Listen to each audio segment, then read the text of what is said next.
सही गलत।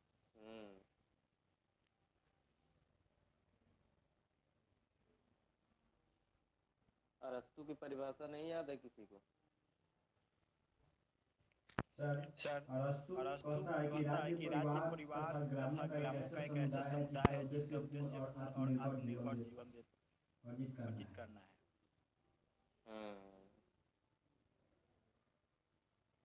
चलिए, तो राज्य बेसिकली यही है कि जिसका एक निश्चित भूभाग हो, जिसमें एक निश्चित जनसंख्या निवास करती हो, और जिसका जो है एक संप्रभु होना चाहिए। मेन इसका संप्रभुता है। 4 तत्व राज्य के हैं। नंबर 1 में जनसंख्या है, नंबर 2 है निश्चित भूभाग, और नंबर 3 सरकार है, और नंबर 4 है संप्रभुता। संप्रभुता का मतलब होता है आंतरिक और बाह्य रूप से स्वतंत्र होना। जैसे कि आंतरिक रूप से सारे मामले राज्य स्वयं ले सकता है, सरकार रिकॉर्डिंग कर लीजिए, रिकॉर्डिंग क्लास जो शासन करती है, और बाह्य मामले जैसे विदेशी वैदेशिक नीति हो गई, तो सारे मामलों में वो किसी राष्ट्र के अंतर्गत नहीं होना चाहिए, किसी राष्ट्र का दबाव नहीं उस पर होना चाहिए, वो अपने निर्णय स्वयं ले सकता है, राष्ट्रीय हित पे अपने निर्णय ले सकता है राज्य। एक कथन आप लोग पढ़े होंगे, जैसे ब्लंटसली ने कहा था कि किसी निश्चित भूभाग के निवासियों का अपना राजनीतिक संगठन ही राज्य है। तमाम विद्वान है, जैसे कि लास्की है, मैकाइवर है, सबने अपने अपने अनुसार परिभाषा दी है।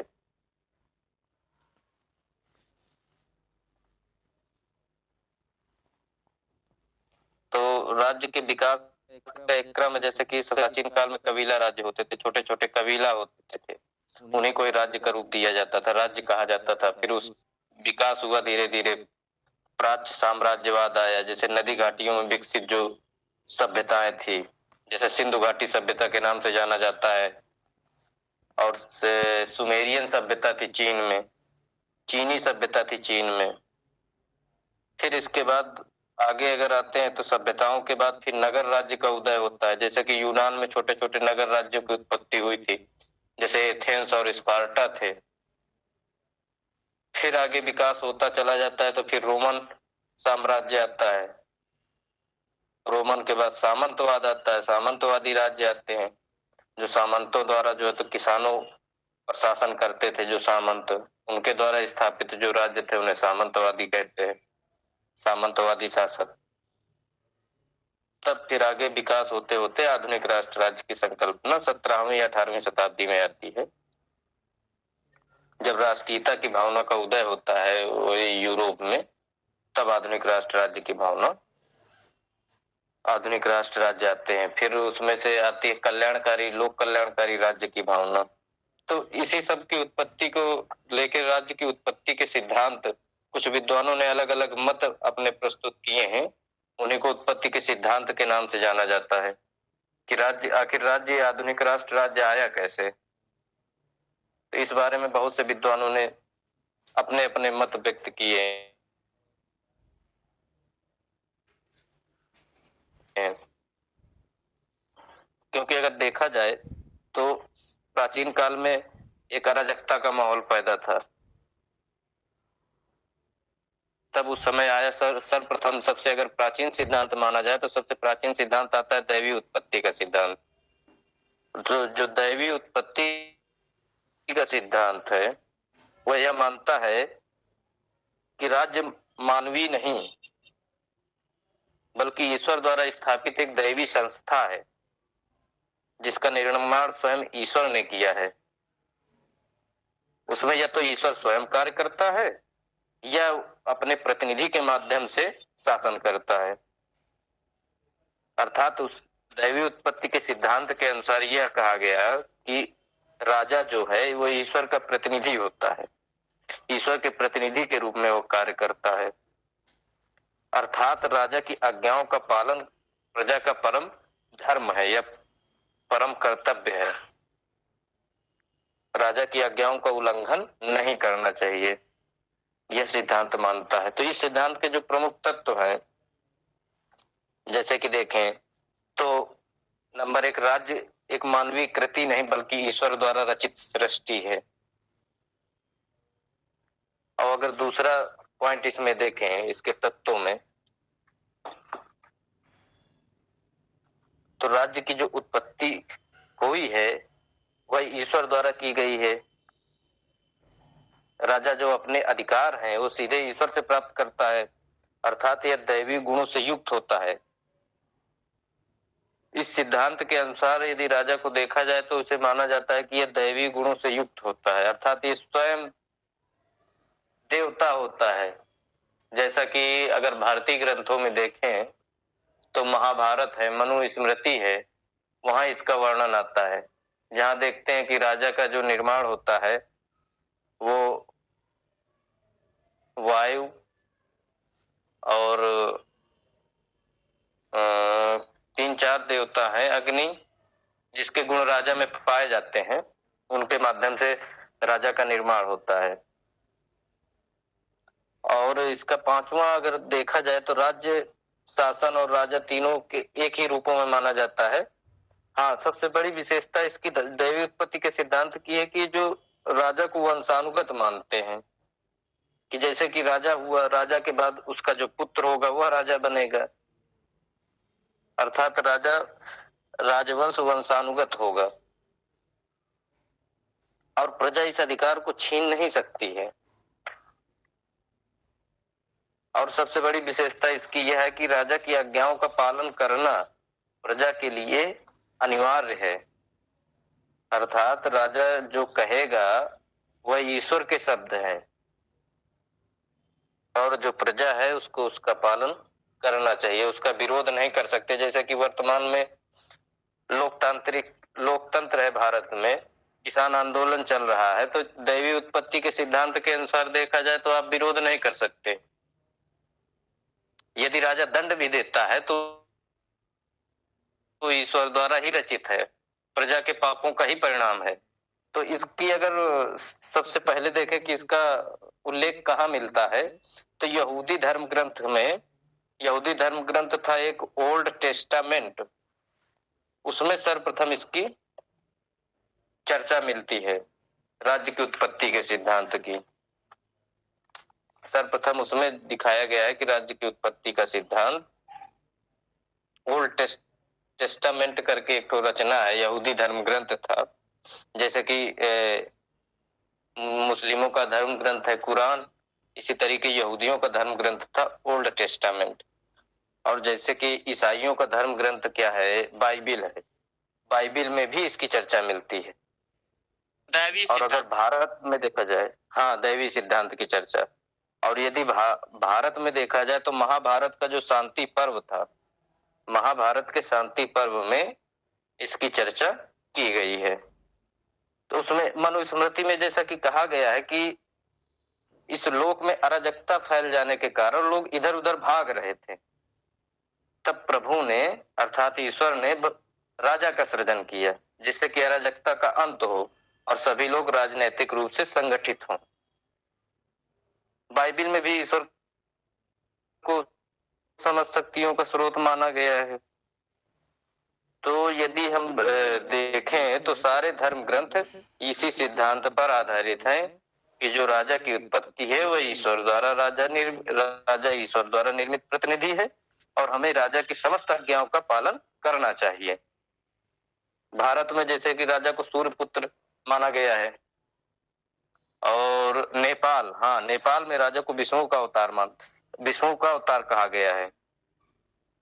एक विद्वान थे रॉबर्ट फिल्मर, उन्होंने अपनी पुस्तक पैट्रियार्की, पितृसत्ता, उसमें लिखा कि जो आदम है वो पृथ्वी पर पहला राजा माना गया है। आदम अर्थात मनुष्य जो था वो पृथ्वी पर पहला राजा था। और इंग्लैंड के राजा जेम्स प्रथम थे, उन्होंने भी इसको जो है तो लिखा है कि राजा पृथ्वी पर ईश्वर की श्वास लेती प्रतिमाएं हैं। जेम्स प्रथम का प्रसिद्ध कथन है कि राजा जो है ईश्वर की पृथ्वी पर श्वास लेती प्रतिमाएं हैं, अर्थात राजा ही ईश्वर की प्रतिमा है। और राजा कभी दुराचारी नहीं हो सकता। और यदि दुराचारी है भी तो एक राजा के दुराचार की जांच जो है या उसके आचरण की जांच ईश्वर के द्वारा की जा सकती है, ना कि मनुष्यों द्वारा। इसी प्रकार जो है फ्रांस का जो लुई 14वां था राजा, उसने भी यही कहा कि राजा ईश्वर का प्रतिबिंब होता है। अर्थात इस सिद्धांत को मानने वाले जितने भी विद्वान हैं उनका सीधा सीधा मतलब यही है कि जो राजा है वह ईश्वर द्वारा ही निर्मित है, ईश्वर का ही प्रतिनिधि है। और हमको इसकी समझ, तो ये सीधे सीधे निरंकुशता को बढ़ावा देते हैं ये लोग। तो इन विद्वानों में से प्रमुख विद्वान कौन कौन से हैं? जैसे कि अगस्टीन है, फिल्मर है, जेलिनेक है, जेम्स लूथर थे, आदि विद्वान दैवी उत्पत्ति के सिद्धांत का समर्थन करते हैं। अब जैसे कि अगर देखें भारत में, तो भारत में गीता में भी भगवान श्री कृष्ण कहते हैं कि जो हूं मैं ही हूं, और जो करता हूं मैं ही करता हूं। मैं अर्थात स्वयं ईश्वर। तो ईश्वर का प्रतिनिधि ही माना गया है राजा को। यही दैवी उत्पत्ति का सिद्धांत है, सीधा सीधा आप लोग समझिए। अब इसका महत्व क्या है? सबसे पहले तो इसकी विशेषताएं तो आप लोग समझ गए कि नहीं, ये ईश्वर द्वारा निर्मित संस्था है और राजा ईश्वर का प्रतिनिधि होता है। इसके अनुसार 3-4 पॉइंट हैं। जैसे कि इसकी विशेषताओं में आप लिखेंगे कि राज्य ईश्वर द्वारा निर्मित संस्था है, नंबर 1। नंबर 2, राजा ईश्वर का प्रतिनिधि होता है। नंबर 3, इसमें माना गया है कि राज्य सत्ता निरंकुश होती है, कोई भी मानवीय इकाई इसे चुनौती नहीं दे सकती। जिस प्रकार ईश्वर जो भी करता है ठीक करता है, वैसे राजा भी जो भी कुछ करता है वो गलत नहीं करता, वो ठीक करता है। राजा जो भी निर्णय लेगा वो अपने प्रजा के हित में ही लेगा। नंबर 5, जो राजा का पद होगा वह वंशानुगत होगा। प्रजा इस अधिकार को राजा से छीन नहीं सकती है। नंबर 6, राजा की समस्त आज्ञाओं का पालन करना प्रजा के लिए अनिवार्य कर्तव्य है। ये इसकी विशेषताएं हो गई। ठीक। अब यदि हम आलोचना करें दैवी उत्पत्ति के सिद्धांत की, तो आलोचना में हम सीधा सीधा पहला पॉइंट इसका अनैतिहासिक है, जिसका कोई अपना इतिहास नहीं है या प्रमाणिकता नहीं है। या देखा जाए तो इतिहास में इस बात का कोई प्रमाण नहीं है कि राजा ईश्वर का प्रतिनिधि था। यह राजा ईश्वर का प्रतिनिधि है। यह सिद्धांत केवल और केवल राजनीतिक चेतना, आर्थिक आवश्यकता और रक्त संबंध आदि की भी अगर देखा जाए तो यह उपेक्षा करता है। नंबर 2, यह निरंकुशता का पोषक है। यदि राजा को निरंकुश बना दिया जाएगा, समस्त शक्तियां राजा में निहित हो जाएंगी। इन्हीं सिद्धांतों को लेकर तो फांसीवाद, नाजीवाद, तमाम जैसे मुसोलिनी हुआ, हिटलर हुआ, तमाम ऐसे निरंकुश शासकों की उत्पत्ति होती है जिन्होंने प्रजा को शोषण का यंत्र समझ लिया। तो शोषण, इसी के विरोध स्वरूप मार्क्सवाद का भी उदय होता है, जो कहता है जो राज्य है वो प्रजा के शोषण का यंत्र है। तो निरंकुशता का पोषक है ये। नंबर 3, प्रतिक्रियावादी है। यह सिद्धांत लोगों में अंधभक्ति पैदा करता है, जो कि यदि विवेक का सिद्धांत देखा जाए तो उसके विरुद्ध है। और नंबर 4, प्रजातंत्र विरोधी है। यह सिद्धांत लोकतंत्र का विरोध करता है। यह सिद्धांत जनता को किसी प्रकार के कोई अधिकार देने की बात नहीं करता है और उनकी सुरक्षा की व्यवस्था भी नहीं करता है। और 5वां, अगर इसकी आलोचना की जाए तो यह सिद्धांत केवल राजतंत्र पर लागू होता है, जनतंत्र पर लागू नहीं होता है। तो ये 3-4 पॉइंट हैं इसकी आलोचना के। अब इसका महत्व क्या था वो देखा जाए कि वर्तमान भाई इसको देने का जो विद्वान इसको मानते हैं दैवी उत्पत्ति का सिद्धांत, तो इसका अपना कुछ महत्व रहा होगा, उनकी दृष्टि से उनके अपने तर्क रहे होंगे जिनके आधार पर वो इसे उचित समझते हैं। तो उन्होंने कहा है कि जब यह सिद्धांत प्राचीन काल में दिया गया,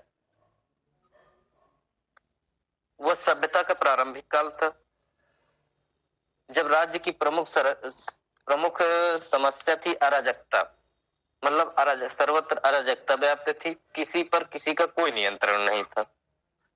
तब इस सिद्धांत के माध्यम से, धर्म के माध्यम से लोगों को राजनीतिक रूप से संगठित किया गया और धार्मिक भय के माध्यम से लोगों में राष्ट्रभक्ति की भावना जागृत की गई कि राजा जो है, यदि हम लोग राजा की आज्ञाओं का उल्लंघन करते हैं तो वो हम ईश्वर की आज्ञाओं का उल्लंघन करते हैं। तो इसका महत्व इसी में है कि अराजकता जब व्याप्त थी तो उसको राजनीतिक रूप से संगठित करने का काम इस सिद्धांत ने किया। जिस समय नैतिक, सामाजिक और आर्थिक आदर्शों का अभाव था, उस समय धर्म ने सुरक्षित और व्यवस्थित जीवन इसके माध्यम से लोगों को प्रदान किया। तो ये इसका अपना महत्व है। तो ये आपका हो गया दैवी उत्पत्ति का सिद्धांत। अब आप लोगों को कोई क्वेश्चन पूछना है इससे तो पूछिए, या समझ में ना आया हो तो बताइए। इसके कुछ पॉइंट है तो वो आप लोग नोट कर लीजिए, जैसा आप लोग कहें नोट करवा दें आप लोगों को। Any problem? नोट करवा दीजिए सर ये सिद्धांत लिखवा दीजिए। आप एक बार और रिपीट कर दें सर प्लीज। जिन्होंने दैवीय सिद्धांत दिया जैसे अगस्टीन, फिल्मर, तो एक बार और सर। हाँ, वो मैं तुमको फिर से बोले दे रहा हूँ, तो आप लोग लिख लीजिए उसको पॉइंट वाइज, ठीक है? Yes sir. देखो, इस सिद्धांत को अगर किसी धर्म ग्रंथ में देखेंगे तो सर्वप्रथम इस सिद्धांत का उल्लेख जो हमें मिलता है तो यहूदी धर्म ग्रंथ था old testament, OLD, old, TESTAMENT, testament. Old testament में इसे दैवी उत्पत्ति के सिद्धांत का प्रतिपादन किया गया था, यहूदी धर्म ग्रंथ था। और यहूदी धर्म ग्रंथ के अलावा आपका जो है तो ईसाई धर्म ग्रंथ था बाइबिल, उसमें भी इस सिद्धांत की झलक देखी जा सकती है, ठीक है? तो ये 2-3 धर्म ग्रंथ आप लिख लीजिए जहां सबसे पहले इनकी झलक हमको दिखाई देती है। और इसके अनुसार राज्य जो है ईश्वर की कृति है, अर्थात ईश्वर द्वारा निर्मित, राज्य ईश्वर द्वारा निर्मित संस्था है, न कि मानवीय संस्था है, ठीक? पहला सबसे सीधा सीधा सिंपल भाषा में आप लोग समझिए कि राज्य की जो उत्पत्ति है वह मानव द्वारा निर्मित न होकर के स्वयं ईश्वर द्वारा निर्मित है, ईश्वरीय संस्था है ये, इसे दैवी संस्था कहते हैं। और जो राजा है वह ईश्वर द्वारा नियुक्त प्रतिनिधि है, ईश्वर का प्रतिनिधि है, ठीक? इसी में आदर्शवादी विचारक हीगल भी आते हैं और कांट का भी दर्शन इसी में आता है।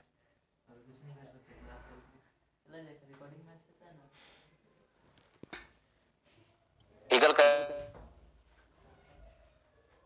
है ना राज्य पृथ्वी पर ईश्वर का अवतरण है। Yes sir. एक आप लोग कथन लिख लीजिए। ब्लंट सली ने कहा था कि राज्य ईश्वर की कृति है और पृथ्वी पर दैवी सरकार का सीधा प्रशासन है। इसको आप लोग लिख लीजिए।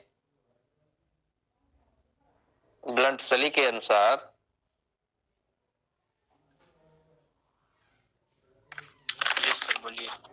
राज्य ईश्वर की कृति है और पृथ्वी पर दैवी सरकार का सीधा प्रशासन है।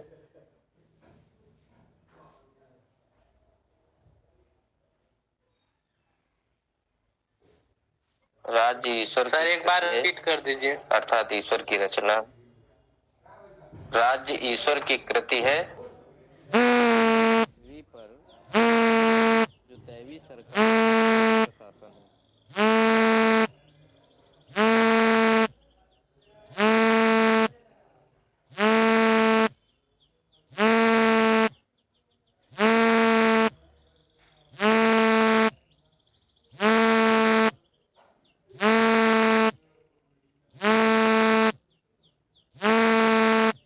सिद्धांत के प्रमुख समर्थक विद्वान Augustine, Robert Filmer, Jellinek, James प्रथम, लुई 14वां,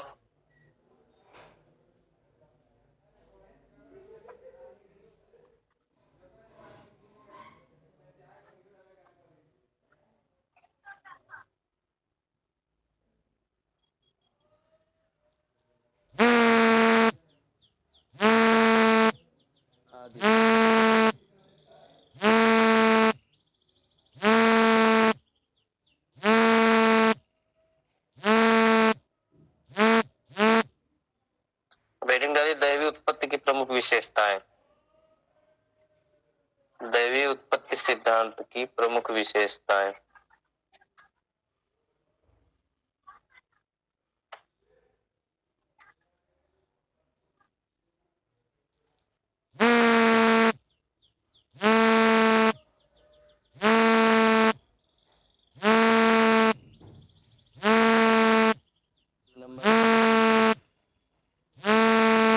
राज्य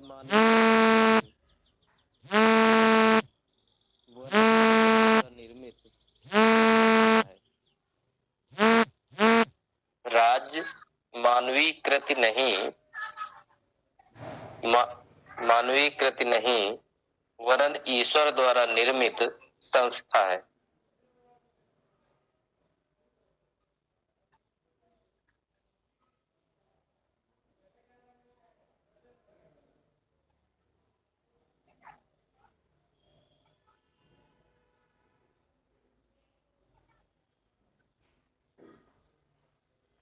लिख लिए? Yes sir. दूसरा पॉइंट लिखिए। राज्य शक्ति का प्रादुर्भाव ईश्वर द्वारा हुआ है।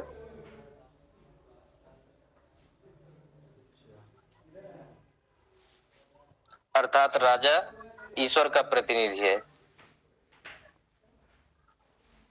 राज्य शक्ति का प्रादुर्भाव या उत्पत्ति ईश्वर द्वारा हुई है, अर्थात राजा ईश्वर का प्रतिनिधि है।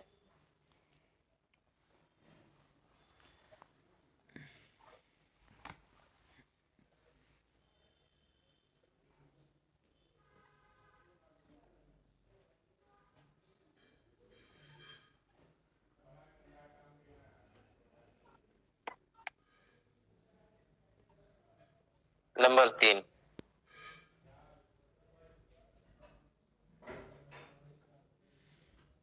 राजा अपने अधिकार सीधे ईश्वर से प्राप्त करता है या दैवीय गुणों से युक्त है।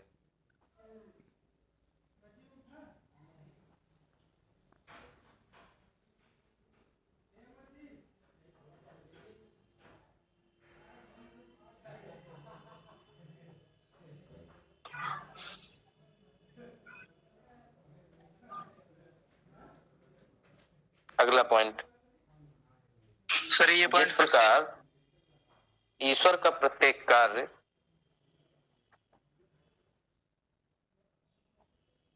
राजा अपने अधिकार सीधे ईश्वर से प्राप्त करता है।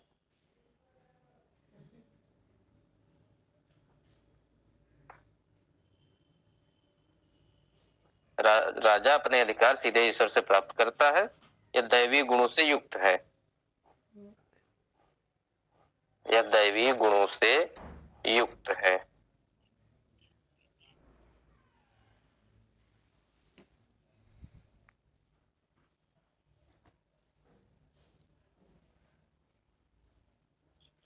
अगला पॉइंट लिखिए।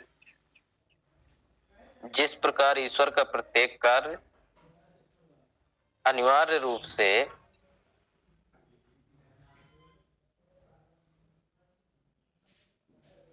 दृष्टि के हित में होता है,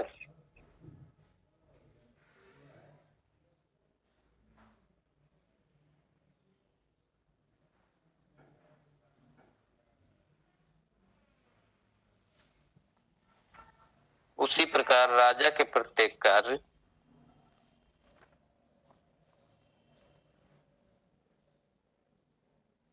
जनता के हित में होते हैं।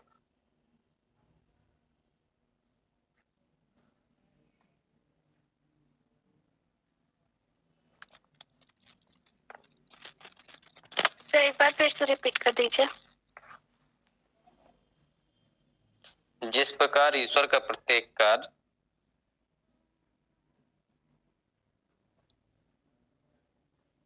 अनिवार्य रूप से सृष्टि के हित में होता है,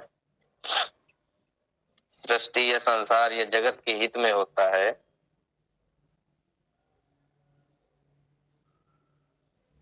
उसी प्रकार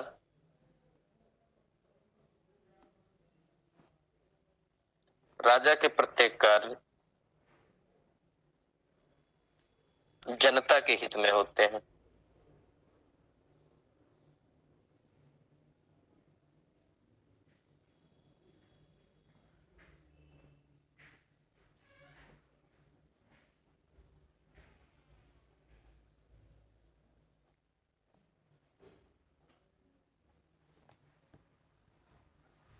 अगला पॉइंट,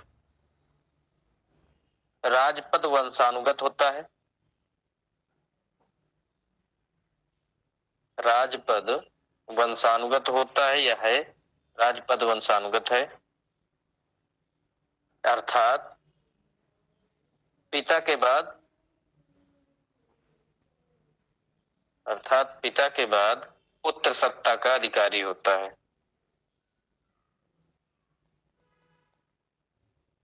अर्थात पिता के बाद पुत्र सत्ता का अधिकारी होता है। प्रजा इस अधिकार को छीन नहीं सकती, प्रजा इस अधिकार को छीन नहीं सकती है।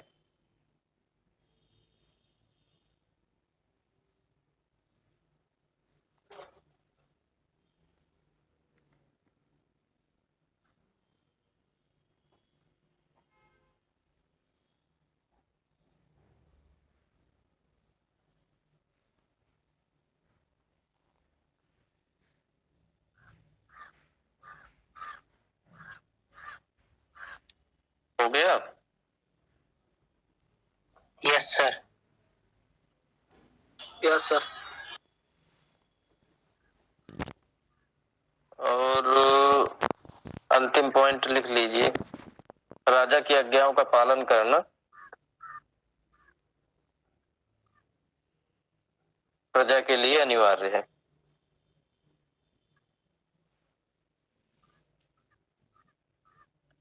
राजा की आज्ञाओं का पालन करना प्रजा के लिए अनिवार्य है। राजा की आलोचना या निंदा धर्म विरुद्ध है, अर्थात राजा की आलोचना या निंदा धर्म विरुद्ध है।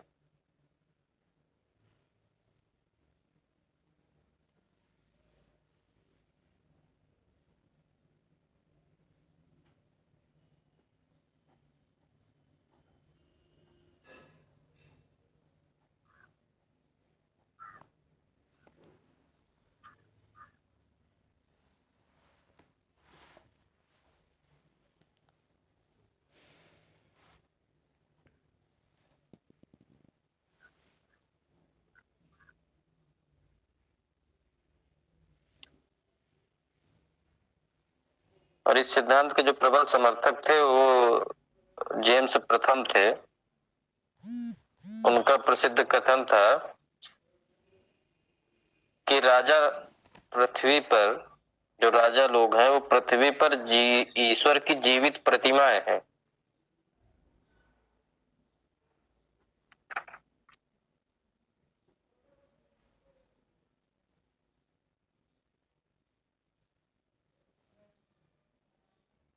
कितने पॉइंट हो गए हैं इसमें विशेषताओं में? फिर 6 पॉइंट। ठीक है, इतने पर्याप्त है। अब इसकी आलोचना में कुछ पॉइंट लिख लीजिए।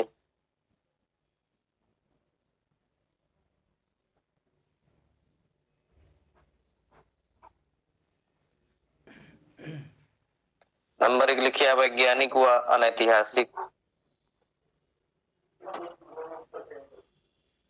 सर जेम्स प्रथम का कथन बोलिए सर। नहीं लिख पाए क्या? अरे उसने तो यही कहा था कि राजा लोग पृथ्वी पर ईश्वर की जीवित प्रतिमाएं हैं।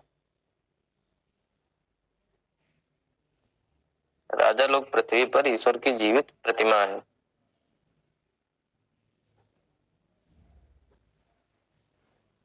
हो गया सर। हो गया। Yes sir. अब इस 3-4 पॉइंट में लिख लीजिए कि नंबर 1 अवैज्ञानिक व अनैतिहासिक,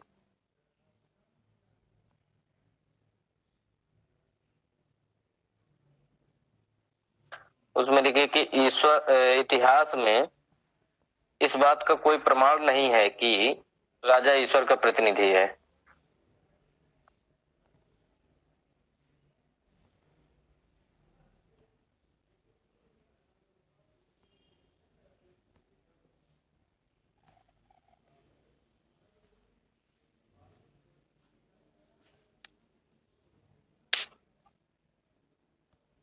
अर्थात राज्य एक मानवीय संस्था है, अर्थात न लिखो, वस्तुतः लिखो, वस्तुतः राज्य एक मानवीय संस्था है तथा राज्य के कानूनों का निर्माण व उन्हें लागू करना मनुष्य का ही कार्य है।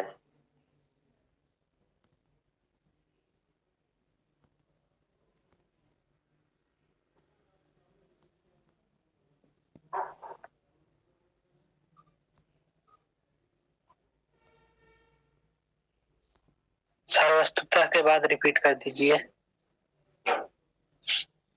वस्तुतः राज्य एक मानवीय संस्था है तथा राज्य के कानूनों का निर्माण व उन्हें लागू करना मनुष्य का ही कार्य है।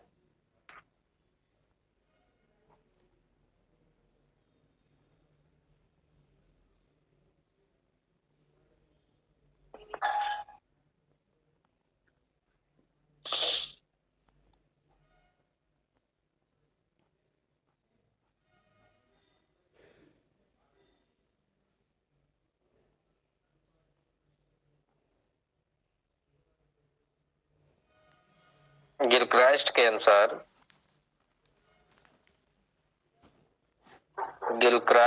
अनुसार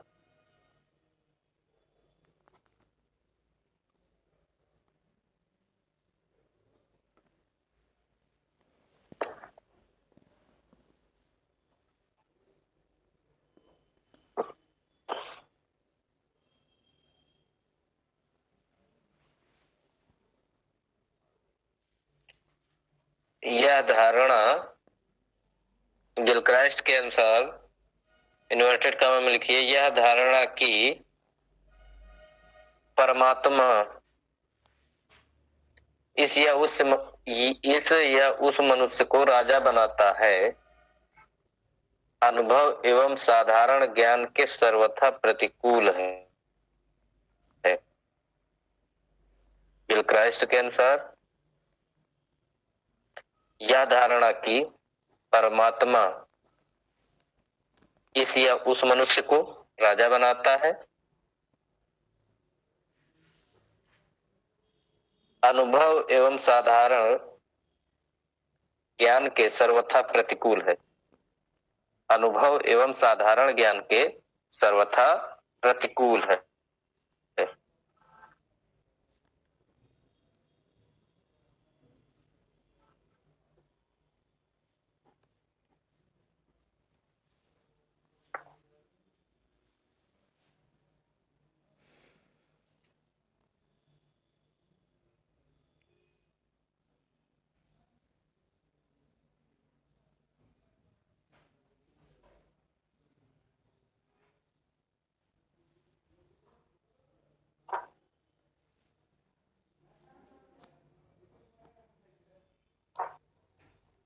हो गया?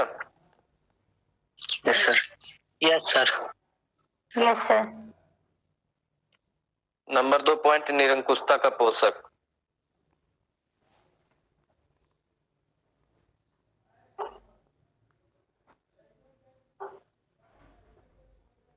निरंकुशता का पोषक, इसके आगे लिखिए, यह सिद्धांत राजा को निरंकुश और अत्याचारी बनाता है। यह सिद्धांत राजा को निरंकुश और अत्याचारी बनाता है क्योंकि जनता राजा को हटाने में असमर्थ होती है।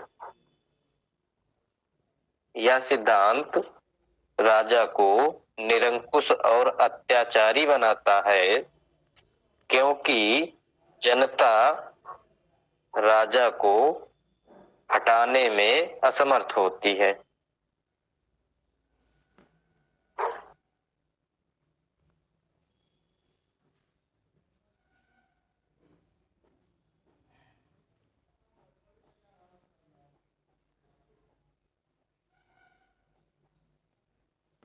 नंबर 3 लिखिए।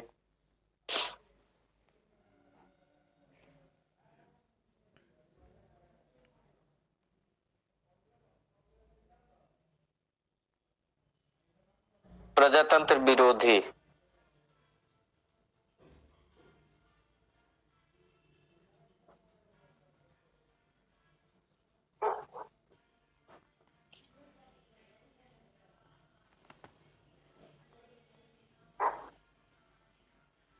प्रजातंत्र विरोधी।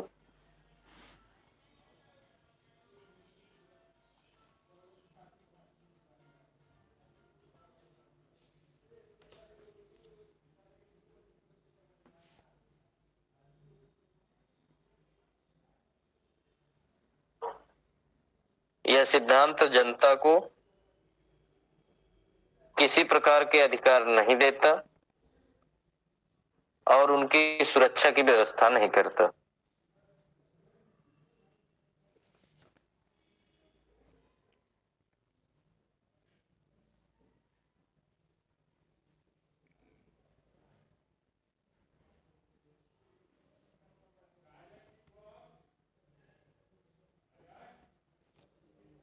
अगला पॉइंट, वर्तमान परिस्थितियों में लागू नहीं होता।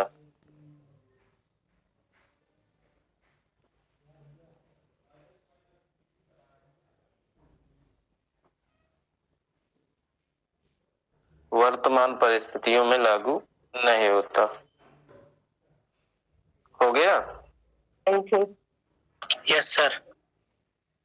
अब 2-3 पॉइंट लिख लीजिए इसके पतन के कारण। हेडिंग डाल लीजिए पतन के कारण। दैवी उत्पत्ति के सिद्धांत का पतन क्यों हुआ?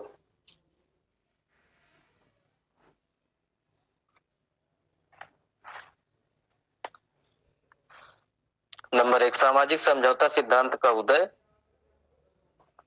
जिसने यह प्रतिपादित किया कि राज्य दैवी संस्था न होकर एक मानवीय संस्था है। नंबर 1, सामाजिक समझौता सिद्धांत का उदय, जिसने यह प्रतिपादित किया कि राज्य दैवी संस्था न होकर एक मानवीय संस्था है। सामाजिक समझौता सिद्धांत का उदय, जिसने यह प्रतिपादित किया कि राज्य दैवी संस्था न होकर एक मानवीय संस्था है।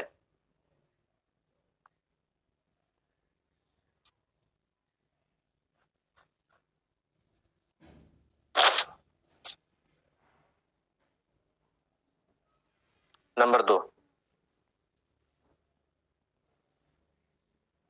राजा और चर्च में चले संघर्ष ने भी इसके पतन में भूमिका निभाई। राजा और चर्च में चले संघर्ष ने भी इसके पतन में भूमिका निभाई।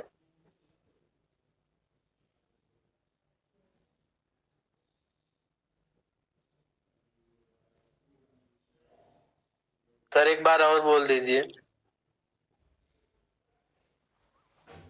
क्या लिखे हो? नंबर 1 है इसमें सामाजिक समझौता सिद्धांत का उदय, जिसने यह प्रतिपादित किया था कि दैवी संस्था न होकर यह एक मानवीय संस्था है।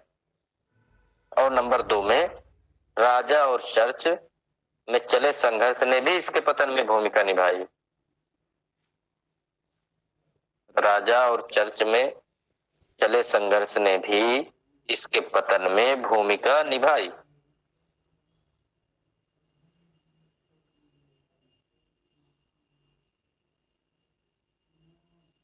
और नंबर 3 में आ जाए। ये तो हाँ, प्रजातांत्रिक विचारधारा, प्रजातांत्रिक या लोकतांत्रिक विचारधारा। लोकतांत्रिक विचारधारा के उदय के कारण भी इस सिद्धांत ने अपना महत्व खो दिया। लोकतांत्रिक विचारधारा के उदय के कारण भी इस सिद्धांत ने अपना महत्व खो दिया।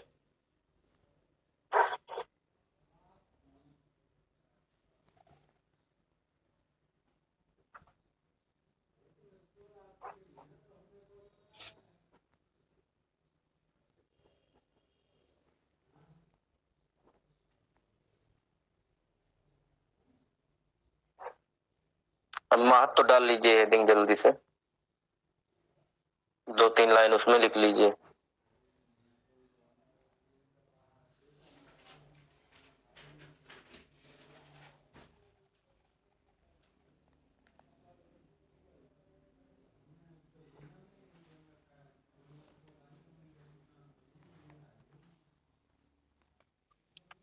हो गया, बोले महत्व में। Yes sir. इस सिद्धांत का अपना एक विशेष महत्व रहा है। इस सिद्धांत का अपना एक विशेष महत्व रहा है।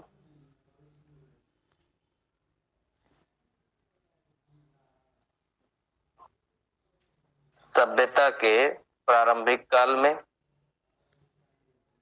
जब सभ्यता के प्रारंभिक काल में इस सिद्धांत का अपना एक विशेष महत्व रहा है। सभ्यता के प्रारंभिक काल में जब राज्य की प्रमुख समस्या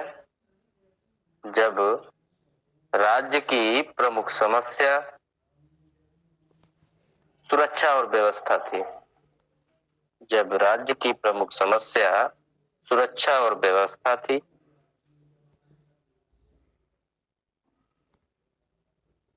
उस समय इस सिद्धांत ने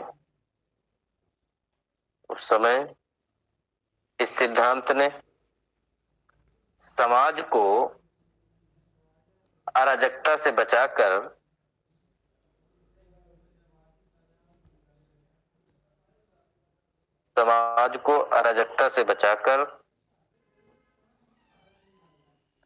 लोगों को राजा के नेतृत्व में संगठित किया। लोगों को राजा के नेतृत्व में संगठित किया।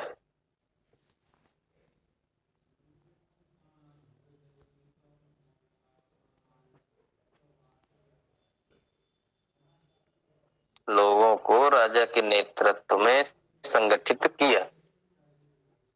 जिस समय नैतिक, सामाजिक और आर्थिक आदर्शों का अभाव था,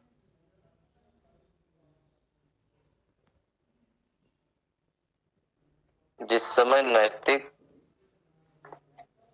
सामाजिक और आर्थिक आदर्शों का अभाव था,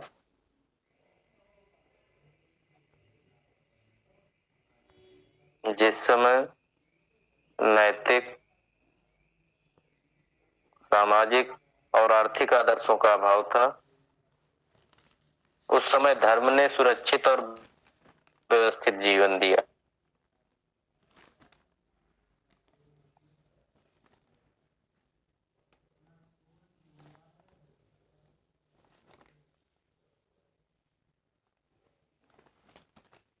इस प्रकार इस सिद्धांत के द्वारा व्यवस्थित जीवन की नींव रखी गई।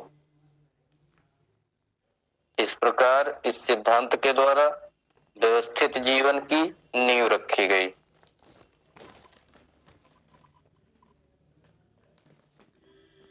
गिलक्राइस्ट ने कहा है कि यह सिद्धांत चाहे कितना ही गलत और विवेक शून्य क्यों ना हो, यह सिद्धांत चाहे कितना ही गलत और विवेक शून्य क्यों ना हो, अराजकता के अंत का श्रेय इसे अवश्य ही प्राप्त है। अराजकता के अंत का श्रेय इसे अवश्य ही प्राप्त है। गिलक्राइस्ट ने कहा है कि यह सिद्धांत चाहे कितना ही गलत और विवेक शून्य क्यों ना हो, चाहे कितना ही गलत और विवेक शून्य क्यों ना हो, अराजकता के अंत का श्रेय इसे अवश्य ही प्राप्त है। अराजकता के अंत का श्रेय इसे अवश्य ही प्राप्त है। हो गया? Yes sir. चलिए, तो आपका ये दैवीय उत्पत्ति का सिद्धांत समाप्त हुआ। कल आपको हम पढ़ाएंगे सामाजिक समझौता। पहले क्या है? शक्ति का सिद्धांत है ना, शक्ति का सिद्धांत और सामाजिक समझौता, और फिर बचेगा विकासवादी सिद्धांत। तो कल आगे चर्चा होगी, ठीक है? Yes sir. बाकी आप लोग किताब से पढ़ लीजिएगा। कोई भी क्वेश्चन हो तो पर्सनली फोन करके पूछ सकते हैं, ठीक है? Yes sir. Okay, thank you.